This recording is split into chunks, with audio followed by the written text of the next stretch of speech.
Hello everyone and welcome back to the channel. I'm making this video because it's late, I'm tired, and I don't want to go to work tomorrow.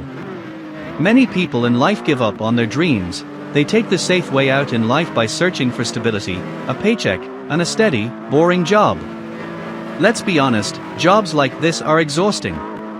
I have what they call a boring job, and several times a year, I feel burnt out, like I can't find it in me to put in a hard day at work. This feeling is normal, especially during this time of year when summer is winding down, and the prospect of colder weather is on the horizon where I live.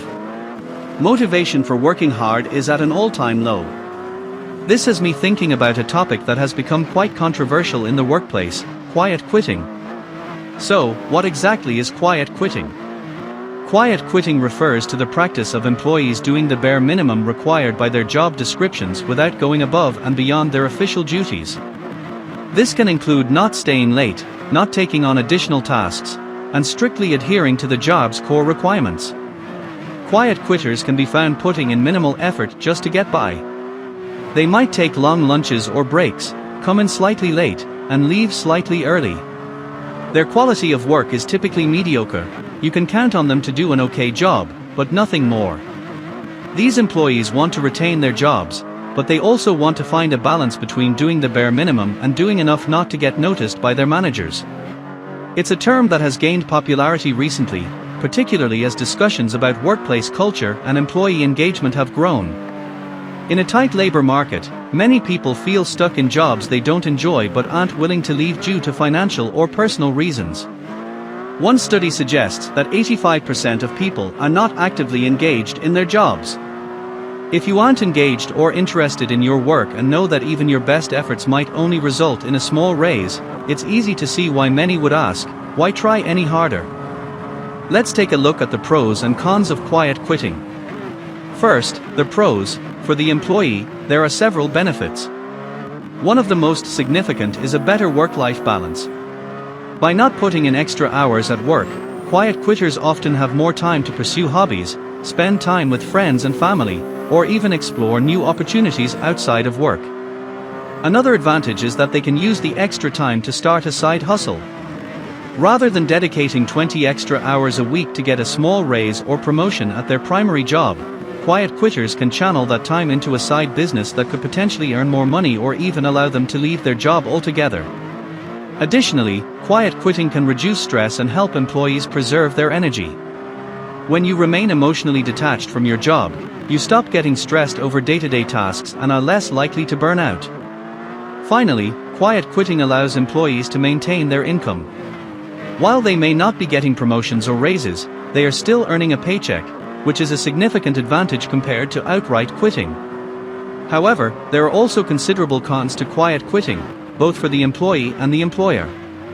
One of the most significant drawbacks is developing a bad reputation. If you quiet quit, your co-workers and supervisors may start to view you as someone who only does the bare minimum.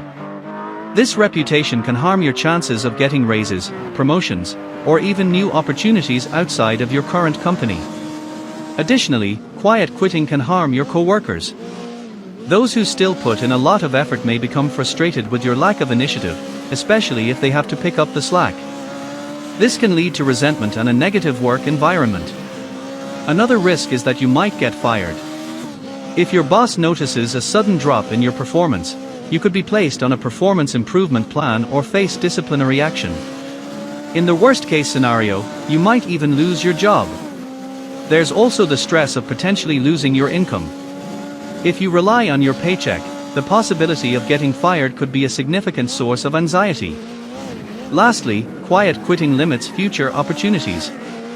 Employees who consistently do their bare minimum are unlikely to be considered for promotions or other career advancements, meaning they could be stuck in their current role with little room for growth. With all of that in mind, should you quiet quit? In my opinion, it's a complicated issue that reflects larger problems within our workplace culture. Two main issues seem to be driving this trend: unengaged employees and a slow, inefficient pay raise structure. Throughout my career, there have been times when I felt disengaged, particularly when I was assigned to projects I had little interest in. At one point, I found myself working harder than most of my colleagues but earning less. The system in place only allowed for a 5% raise, even if I put in my best effort. This lack of reward for hard work led me to become unmotivated, and eventually, I left that job for a new opportunity. Many employees find themselves in similar situations, and job hopping has become a common strategy for those seeking better pay and work conditions.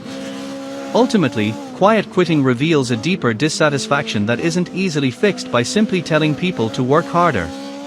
I believe that when you take on a job, you're not necessarily obligated to go above and beyond unless you want to. You are, however, obligated to meet expectations and do your job well. Going the extra mile should be optional, and employees shouldn't feel pressure to sacrifice their time and energy for minimal rewards. There's an opportunity cost to doing more at work. For example, I could be spending more time trying to improve at my job, but instead, I choose to invest that time in this YouTube channel. Who knows? With YouTube, anything can happen. I don't think the few extra percentage points on my salary would be worth the time and effort it would take to be a star employee. The problem with quiet quitting, though, is that if taken too far, it can harm your colleagues and your company. If you develop a reputation for doing mediocre work, it could follow you when you apply for jobs elsewhere. The professional world is smaller than you might think, and your current co-workers could end up being your references or future colleagues. If there's one main takeaway from this video, it's this: if you decide to quiet quit, you need a plan. Understand why you're quiet quitting, and address the underlying issues. If your goal is to be an average employee to focus on other priorities, such as family or a side hustle, that's okay. But if you're quiet quitting because you're unhappy with your job or employer, it might be time to look for a new opportunity. Quiet quitting can harm your career, but it's understandable if you're using it as a way to prioritize other aspects of your life. However, it's essential to ensure that your decision doesn't negatively impact your long-term goals or your colleagues' workloads. If you're quiet quitting without a clear reason or plan, it might be time to reflect on whether that's truly the best approach for you. Thanks for watching, and I'd love to hear your thoughts on quiet quitting. Are you a quiet quitter? Let me know in the comments, and don't forget to like and subscribe. Peace.